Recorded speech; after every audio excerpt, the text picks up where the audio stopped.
Student, आज हम class 5th में सब्जेक्ट मैथ में 23 चैप्टर्स देखेंगे, समझेंगे, आज से पढ़ेंगे। हम पेज नंबर 106 और 107 हम ओपन करेंगे। आप जैसे ही पेज नंबर 106 ओपन करेंगे, आप देखेंगे कि आपके क्वेश्चन नंबर 4 पे दो टेबल बनी हुई है ऐसे, जैसे कि हम आपको यहाँ पे दिखा रहे हैं। Complete the following table. दो टेबल बनी हुई हैं, इनके एक साइड हिंदी न्यूमेरल्स लिखे हैं जिन्हें आपको रोमन न्यूमेरल्स में लिखना है और उसे यहाँ पे डिफाइन करना है। ओके, और यहाँ पे रोमन न्यूमेरल्स लिखे हैं जिन्हें आपको डिफाइन करके हिंदी न्यूमेरल में लिखना है। ओके स्टूडेंट, तो चलिए हम फिर से लिख लेते हैं। इससे पहले की वीडियो में हमने ये क्वेश्चन आपको समझा दिया था। आज हम फिर से इसका रिवीजन कर देते हैं जिससे आपको ये टेबल आसानी से आप फिल कर सकें। चलिए देखते हैं हम। 81 लिखा है, इसे रोमन न्यूमेरल में हमें लिखना है। ओके स्टूडेंट, तो 80 को हम लिखते हैं L होता है 50 का, X हो गया 10 प्लस 10 प्लस 10। ओके, इसे हम यहाँ पे डिफाइन करेंगे तो आपको बहुत आसानी से समझ में आ जाएगा। L ट्रिपल X और 1 का I। ओके स्टूडेंट, अब हम इसे यहाँ पे डिफाइन कर देते हैं कि L का मतलब, जैसे हम यहाँ पे L में होता है 50, रोमन न्यूमेरल में L 50 को कहा जाता है, प्लस X का मतलब 10, X मीन्स 10, ये X 10, ये X 10 और ये I 1। ओके, तो चलिए काउंट कर लेते हैं। Let's count 50, 60, 70, 80, 81। तो देखो 81 लिखा है, तो हमारा ये और ये सही है। अगर आप यहाँ पे पहले से अगर आप फिल नहीं कर पा रहे हैं, ओके, तो आप सबसे पहले इसे यहाँ पे इस तरह आप इसे डिफाइन कर लीजिए। इसके बाद आप ये रोमन नंबर लिख सकते हैं। ठीक है, एग्जाम्पल के लिए हम यहाँ पे 82 ले लेते हैं और हमें नहीं पता है कि हमें रोमन न्यूमेरल में कैसे लिखना है, तो आप इसे पहले डिफाइन कर लीजिए कि 82 को हम कैसे लिख सकते हैं। 82 को हम लिख सकते हैं 50 plus 10 plus 10 plus 10 plus double I, ऐसे लिख सकते हैं। जी हाँ, लिख सकते हैं। अब हम यहाँ पे इसका करेंगे 50 का क्या होता है L, 10 का X, 10 का X, 10 का X और डबल I को, सॉरी यहाँ पे 1 होगा, 1 प्लस 1। ओके, तो 1 का मतलब I होता है, 1 का मतलब I होता है। ओके स्टूडेंट, इसी तरह आप 83 का भी लिख सकते हैं। पहले आप इसे यहाँ पे लिख लीजिए। 83 को हम कैसे लिख सकते हैं? 50 plus 10 plus 10 plus 10 plus 1 plus 1 plus 1 लिख सकते हैं। 50, 60, 70, 80, 81, 82, 83 लिख लिया हमने। अब हम इसे यहाँ पे रोमन न्यूमेरल लिखते हैं। 50 का L, 10 का X, इस 10 का X, इस 10 का X और 1 का I, 1 का I और 1 का I हो गया। L triple X triple I, ये 83 का हिंदी न्यूमेरल, रोमन न्यूमेरल, और यहाँ पे हमने इसे डिफाइन कर दिया। ओके स्टूडेंट, इसी तरह आप इसके सभी क्वेश्चंस आप कर सकते हैं। अब हम देख लेते हैं ये। अब यहाँ पे आपको हिंदी न्यूमेरल ना देके रोमन न्यूमेरल दिया गया है। रोमन न्यूमेरल को आपको डिफाइन करके हिंदी न्यूमेरल लिखना है। तो यहाँ पे ये X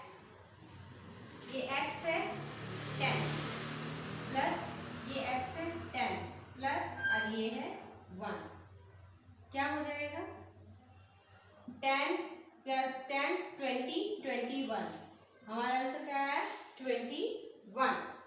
अब यहाँ पे हम ले लेते हैं x plus x double x double आई।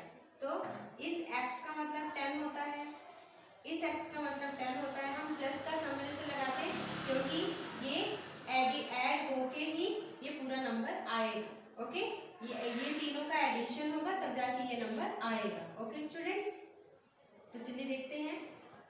डबल एक्स का डबल 10 हो गया, आई का 1, आई का 1। अब ऐड कर देंगे 10 प्लस 10 20 21 22, हमारा आंसर क्या आ गया 22। ओके स्टूडेंट, इसी तरह आप इसके आगे के सभी क्वेश्चन ऐसे ही इजीली सॉल्व करें। ओके स्टूडेंट, आई थिंक आपको समझ में आ गया होगा। ओके स्टूडेंट, और देखते हैं अपना नेक्स्ट क्वेश्चन।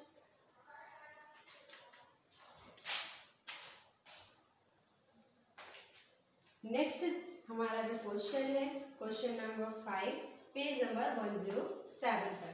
आप 107 पर देखेंगे 5 नंबर क्वेश्चन, उसमें लिखा हुआ है arrange the following numeral in ascending order. Arrange the following numerals in ascending order. Okay, मतलब हमें ये जो क्वेश्चंस दिए गए हैं ये रोमन न्यूमेरल्स को हमें असेंडिंग ऑर्डर में अरेंज करना है। ओके, मतलब कि इसमें से जो सबसे स्मॉल नंबर होंगे उन्हें सबसे पहले, फिर उसके बाद large number. Ascending order means जैसे आपको पता है सबसे स्मॉल डिजिट, फिर उससे बड़ी डिजिट, फिर उससे बड़ी, फिर उससे बड़ी, फिर उससे बड़ी, फिर सबसे बड़ी डिजिट। ठीक है,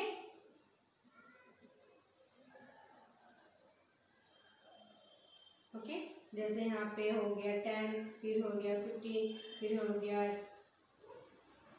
25, फिर हो गया 30, फिर हो गया 38। अगर नंबर हमें दिए गए हैं, अगर हमें स्मॉल से अरेंज करना है, जैसे दिए गए हैं 38, 25, 40, 10, 15, तो आप इसे असेंडिंग ऑर्डर में अरेंज करना होगा। तो आप कैसे करेंगे, सबसे स्मॉल नंबर को आप सबसे पहले लिखेंगे, तो 10 सबसे पहले, इसके बाद फिर 15, फिर इसके बाद फिर 25, फिर इसके बाद 30, फिर इसके बाद 38। तो हमने यही पे यहाँ पे ड्रॉ किया है, यहाँ पे हमने, तो देखिए 10, 15, 25, 30, 38। ठीक है, मतलब कि हम स्मॉल डिजिट से लार्ज डिजिट की तरफ बढ़ रहे हैं। सेम हमें यही प्रोसेस इन रोमन नंबर के साथ करनी है। तो चलिए हम देख लेते हैं इसे हम कैसे सॉल्व करेंगे। यहाँ पे जो रोमन नंबर दिए गए हैं, ओके, अगर ऐसे आपको डायरेक्ट अगर समझ में नहीं आ रहा है, आपको अगर डायरेक्ट समझ में नहीं आ रहा है आपको, तो आप इसे पहले हिंदी न्यूमेरल में आप चेंज कर लीजिए, इसके बाद आप इसे अरेंज कर सकते हैं। ओके, पहले हमें ये जानना ज़रूरी है कि ये कौन कौन से नंबर हैं। ओके स्टूडेंट, तो चलिए देख लेते हैं। तो ये जो ये पहली डिजिट है ये क्या है, तो सी, एक्स और सी किसका होता है, किसका रोमन न्यूमेरल होता है 90 का, किसका 90 का। और ये वी डबल आई किसका होता है, वी डबल आई होता है 7 का। ठीक है, चाहे आप देख सकते हैं वी का 5 प्लस 1 प्लस 1, 95 1 1, तो 95 6 7, तो इसका क्या हो गया हमारा रोमन न्यूमेरल 97। ठीक है, ये 97 हो गया। एल आर आई, एल का मतलब होता है 50, आई का मतलब होता है 1, तो ये हो गया 51। ओके, एल का मतलब होता है 50 और आई एक्स का मतलब होता है 9, तो ये हमारा हो गया 59। ओके, एल का मतलब होता है 50 और ट्रिपल एक्स मतलब +10 +10 +10, तो 50 60 70 80, ये हो गया 80। इसके बाद सी, आपको पता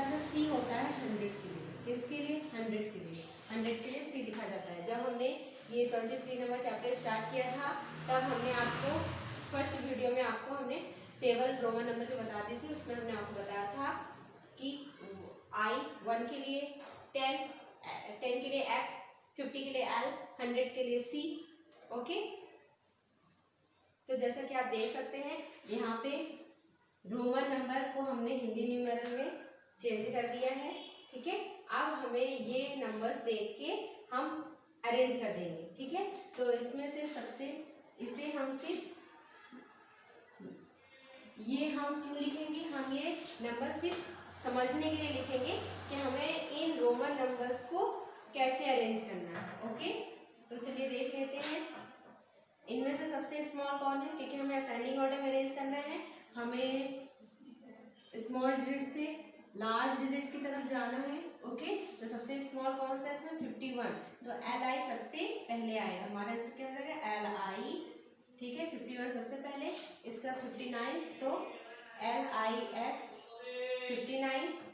अब 59 के बाद इससे बड़ा नंबर 80, तो 80 का होगा LXXX, और 80 के बाद 97 का XCVII, इसके बाद फिर C for 100। ओके, अरेंज हो गया। पहले 51 का 51, इसके बाद 59, फिर इसके बाद 80, फिर इसके बाद 97, फिर इसके बाद 100। ओके स्टूडेंट, ये हमने यहाँ पे हिंदी न्यूमेरल इसलिए लिखे क्योंकि इससे आपको आसानी होगी इन रोमन न्यूमेरल्स को असेंडिंग ऑर्डर में अरेंज करने में। ओके स्टूडेंट,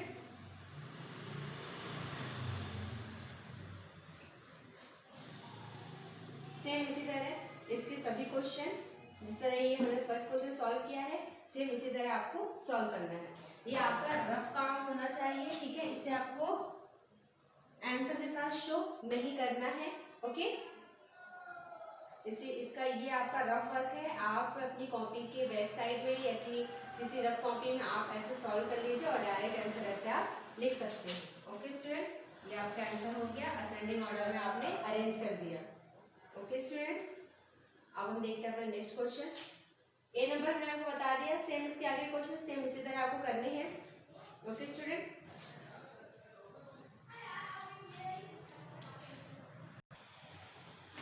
नेक्स्ट जो हमारा 6 नंबर क्वेश्चन है, 6 नंबर क्वेश्चन आपसे कहता है form 2 numerals using the samples given in the circle.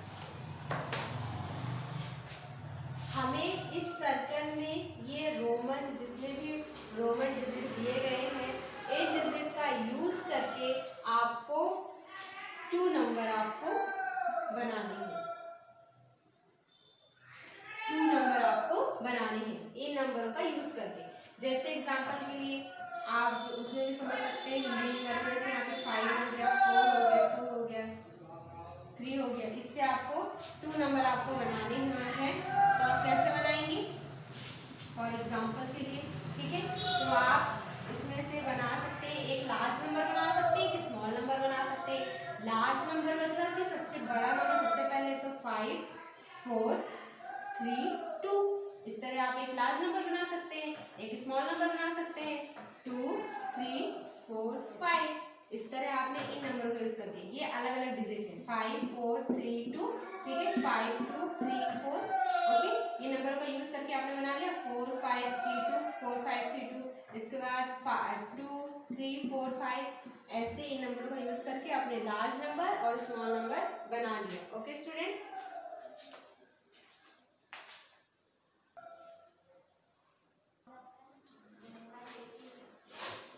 जैसे कि आपने ये देखा।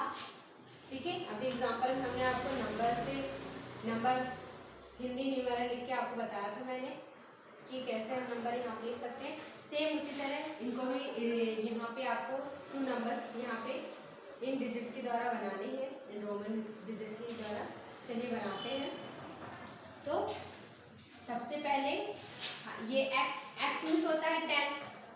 ओके, ये x का मतलब हो गया 10, इस x का मतलब हो गया 10, इस x का मतलब हो गया 10, इसका मतलब हो गया 5, इस x का इसका मतलब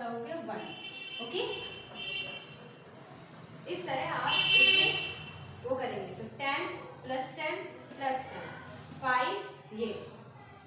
ओके स्टूडेंट, तो इन्हें हम अरेंज कर सकते हैं x x x, ये हो गया 30। ओके 30 हो गए। अब 30 के बाद इस i को और v, तो ये हो गया हमारा 10 प्लस 10 प्लस 10, ये हो गया 4, तो 34 हमारा क्या बन गया 34। ओके, अब हम इससे भी आगे बना सकते हैं एक और, x plus x v i, ये बन गया हमारा 10 प्लस 10 10 10 10, ये हो गया 6। Okay,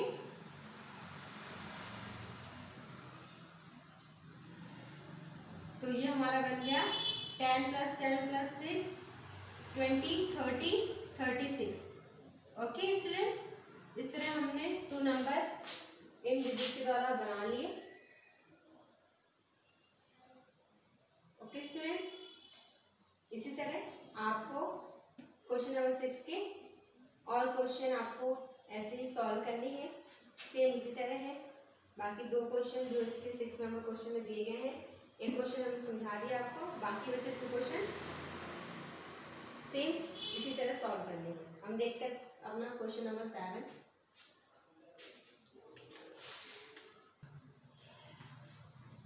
right the answer in Roman numerals. Okay, यहाँ पे आपका जो 7 नंबर क्वेश्चन है, ये आपसे कह रहा है कि यहाँ पे जो क्वेश्चंस दिए गए हैं, इन क्वेश्चन को आपको सॉल्व करना है। Right the answer in Roman numeral, ठीक है, इनका आंसर आपको रोमन न्यूमेरल में देना है। ओके स्टूडेंट, तो रोमन न्यूमेरल में आंसर देने के लिए इसे सॉल्व करना है हमें। तो इसे सॉल्व करने के लिए आप सबसे पहले इसे हिंदी न्यूमेरल में आप कन्वर्ट कर लीजिए, चेंज कर लीजिए, जिससे आपको इसका आंसर सही हो आपसे। चलिए देखते हैं, यहाँ पे इस नंबर को इस नंबर से आपको ऐड करना है, ठीक है। तो सबसे पहले हम इसे देख लेते हैं, ये नंबर क्या है, तो x और vi, तो x का मतलब होता है 10। ओके, चलिए देख लेते हैं, इस x का मतलब होता है 10, इस x का मतलब होता है 10, और vi का मतलब होता है 6 होता है। तो चलिए देखते हैं ये क्या नंबर बना, ये बना 10 प्लस 10 प्लस 6 26, क्या बना 26, 10 10 6 26। ओके, और इस c का मतलब होता है 100, जहाँ तक है इससे पहले वाले क्वेश्चन में हमने आपको बताया था। ओके, और हमने ये चैप्टर स्टार्ट करने से पहले भी आपको बताया था कि c 100 के लिए लिखा जाता है, ठीक है। c जो होता है वो 100 का रोमन न्यूमेरल होता है। ओके, तो यहाँ पे 26 प्लस 100। ओके स्टूडेंट, यहाँ पे ये हो गया 26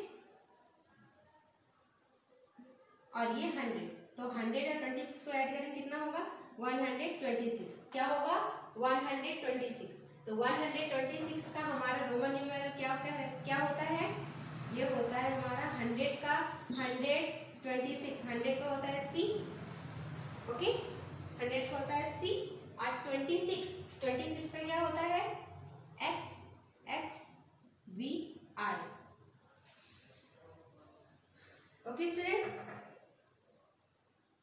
c plus c x v i, ठीक है, ये हमारे 26 का क्या हो गया रोमन न्यूमेरल। ओके, ये जो आपका काम है, ये जो रफ वर्क है आपका, ठीक है, इसे आप कर लेंगे, क्योंकि आप जब तक इसे हिंदी न्यूमेरल में नहीं चेंज करेंगे आपको इसका सही आंसर नहीं मिल पाएगा। अगर आपको रोमन न्यूमेरल बहुत अच्छी तरह आते हैं, बहुत ही अच्छी तरह आते हैं, तब बहुत अच्छी बात है, तब आप डायरेक्ट आंसर इसका आप लिख सकते हैं, ठीक है। नहीं तो अगर आपको नहीं आ रहे हैं, आपको नहीं समझ में आ रहा है, तो आप इसे पहले हिंदी न्यूमेरल में आप कन्वर्ट करें, कन्वर्ट करने के बाद फिर आप इसे आप रोमन न्यूमेरल में लिख के लिख सकते हैं। ओके, सेम इसी तरह आप बी नंबर क्वेश्चन देखिए, यहाँ पे दिया है L B triple I plus L X. Okay, तो सबसे पहले हम देख लेते हैं, इसका मतलब होता है 50 और इसका मतलब होता है, ये हो गया 5 6 7 8, ये क्या बन गया 58, क्या बन गया 58। ओके, अब इस सेल का मतलब होता है 50, ओके, और एक्स का मतलब होता है 10, एक्स का मतलब होता है 10 और एल का मतलब 50, तो ये क्या बन गया, जो ये बन गया वो हो गया 60, क्या बन गया 60। ओके, अब इन दोनों को हम ऐड करेंगे तो कितना आंसर आएगा हमारा 8 0 में ऐड किया 8 आ गया, 5 और 6 को ऐड किया है तो 11 आ गया, 118। हमारा आंसर क्या आया 118। अब 118 का रोमन न्यूमेरल हम क्या लिखेंगे, तो 100 का होता है, क्या होता है 100 का C। ओके, और 18 का क्या होता है X V triple R, CXV triple R. Okay sir, इसे डिफाइन कर सकते हैं आप, जैसे 100 पहले 100, ओके, फिर 10, फिर 8, तो 100 का होता है C, 10 का होता है X और 8 का होता है V triple R. Okay student, ये हो गया 100 का, ओके, ये हो गया 10 का और ये हो गया 8 का, तो 100 + 10 + 8 = 118। ओके स्टूडेंट, इस तरह हमने ये रोमन न्यूमेरल्स लिख दिया। ओके स्टूडेंट, ये भी 126 में 100 + 20 प्लस, आप इसे 20 को 10 + 10 में लिख सकते हैं, +6। ओके, तो 100 का ये हो, इसका हो गया 100, इसका हो गया 10, इसका हो गया 10, इसका हो गया 6, तो 10 + 10 + 6, तो 10 + 10 + 10 120 26। ओके स्टूडेंट, इस तरह हम क्वेश्चन नंबर 7 भी हमने आपको समझा दिया। आई थिंक आपको बहुत अच्छे से समझ में आ गया होगा। ओके स्टूडेंट, और 7 नंबर क्वेश्चन में इसके 2 क्वेश्चंस और हैं जो आपको इसी तरह सॉल्व करने हैं। ओके स्टूडेंट, आज के लिए इतना ही। ये हमारा चैप्टर नंबर 23.1 पूरा कंप्लीट हो गया है। आप इसे कॉपी में नोट डाउन करेंगे और इसको बार बार आप रिवाइज करेंगे। ओके स्टूडेंट, आप इसे कॉपी में बार बार इन क्वेश्चनों को सॉल्व करेंगे, जिससे ये क्वेश्चन आपसे बहुत अच्छी तरह आ जाए, क्योंकि आप जब तक इन्हें सॉल्व नहीं करेंगे खुद से तब तक ये नहीं आएगा, क्योंकि आपको समझने के बाद इसे सॉल्व करना चाहिए। ओके स्टूडेंट, 1 टाइम कर लिया, इस पर 2 टाइम और करें, जब तक कि आपको इसका राइट आंसर आप खुद से नहीं कर लेते हैं। ओके स्टूडेंट, आप इन क्वेश्चनों को बार बार रिवाइज करिएगा। ओके स्टूडेंट, अब हम नेक्स्ट चैप्टर नेक्स्ट क्लास में पढ़ेंगे।